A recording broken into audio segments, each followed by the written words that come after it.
Hello, my name is Karina Pena, and I will do this presentation with Ashton Silvis in the class of Dr. Parker, Summer 1 for Biology 1310. Hello, my name is Ashton, and in this project, Karina and I will explain new technologies assisting birth control today, including both genders.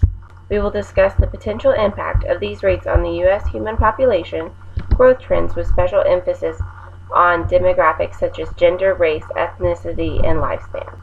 Birth control can be a physical barrier to prevent pregnancy, or it can be hormonal. Birth control can also be temporary or permanent. Birth control is a practice of preventing unwanted pregnancies. Without the prevention of unwanted pregnancies, the population begins to grow exponentially. Birth control for women are contraceptive, implant, IUD, sterilization, the shot, the pill, the patch, the ring, diaphragm, cervical cap, condom, the sponge, spermicide, and withdrawal. Birth control for men are sterilization, known as vasectomy, and condom. Synthetic hormonal birth control has primarily been used in women up until now. One of the major factors pushing new technologies in birth control is low cost that will make many of these methods available to people in low-income areas of the world. There are many different birth control options for both men and women. Men have the option to either go through sterilization or condoms. Sterilization is going to be a more permanent form of birth control. It's a simple medical procedure that prevents the sperm from being released within the semen. And it works by a healthcare provider makes a small cut to snip the tubes that carry sperm to the scrotum. This keeps them from reaching the semen. Where there's no sperm in semen, a woman can't get pregnant. The other option being a condom, which is a thin rubber sheath, and it's worn on the men's penis to prevent the semen from entering into the woman. As for women, there's quite a few more options than men. There's such a thing as a female condom, a contraceptive implant, IUDs, sterilization, a shot, a pill, a patch, a ring, diaphragm, cervical cap, sponges, spermicides, and withdrawal methods. Of course, all of which are going to have a very different way of working and different success rates. The female condom is also a contraceptive made of thin rubber. It's a lubricated polyurethane sheath with a ring at each end.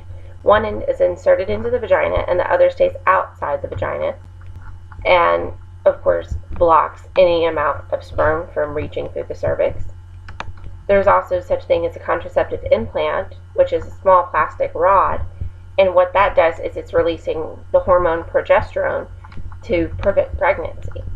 An IUD is a T-shaped, often containing copper device inserted into the uterus, and it's a long-acting reversible contraceptive that is going to keep pregnancy from being possible for a couple years, and then the device is able to be removed and the woman's able to get pregnant with no problem.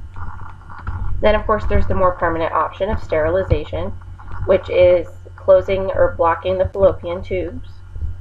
And then there's other forms like the shot, the pill, the ring, the patch, that are all going to be hormonal birth controls, and it's just different ways of administering the hormones.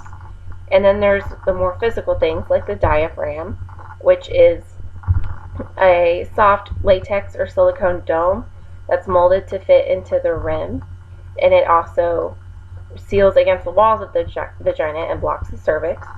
There's a cervical cap, which is very similar to a diaphragm, and there's also a sponge that's inserted to cover the cervix also. And there's also spermicides that help to kill sperm, or there's the withdrawal method that's using no physical barrier, and it's just not inserting semen into the vagina. New birth control technologies.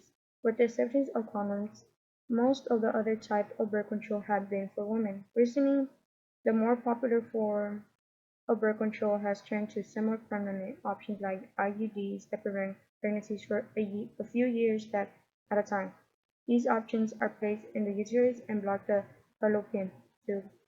Now, scientists are working on things such as microchip, contraceptives, RIs, Eugene, and sinus implants.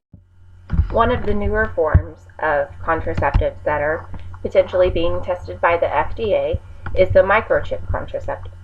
And it's created by a Massachusetts company that's working to create a remote controlled microchip that is implanted to be able to administer hormonal birth control. This would help in instances where people aren't regular or remember their current birth control methods. The other benefit is that the companies are able to make these relatively cheap so they could be a widespread option for many people. RISUG is like an IUD for female. It's a semi-permanent. It will last up to 15 years.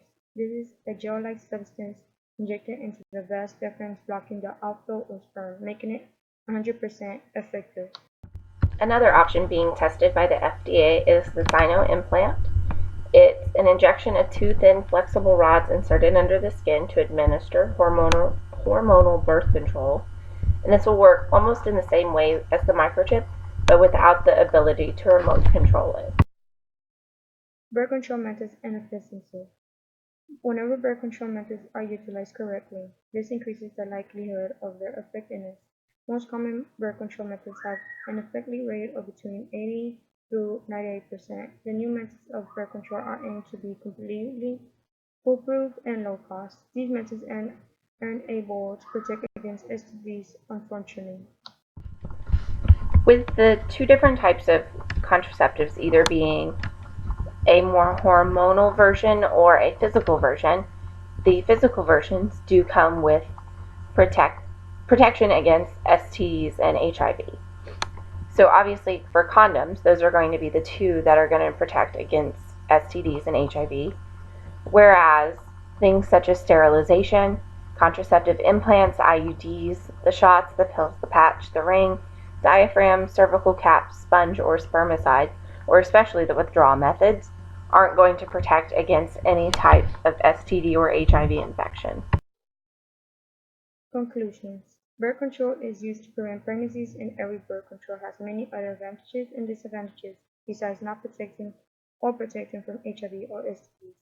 Birth control methods are being technologically advanced to become more advanced and foolproof. Many new methods are also aimed at not being a hassle so that people will use them regularly and efficiently. With low cost effective birth control being able to be distributed all over the world, not only will unwanted pregnancies be able to be prevented, but STD infections will be on the decline. Questions and answers. The questions are: is all birth control HIV and STD free? How does the semi-permanent last? Is birth control increasing over time? What is birth control for? What is RSUG? Is birth control for everyone? All these questions have answers. Is birth control HIV and STD free? No, it's not. How much does a semi-permanent last? About 15 years. Is birth control increasing over time? Yes, it is. What is birth control for? To prevent pregnancies. What is RSUG? A gel substance injected into the vas deferens, blocking the outflow of sperm. Is birth control for everyone? No, it's not. Because there is few families that struggle to have children and do not use birth control methods. They use other methods to get pregnant. The references are for this PowerPoint is Texas Department of Health, Centers for Disease Control, Health Nichols, and Veterinotio.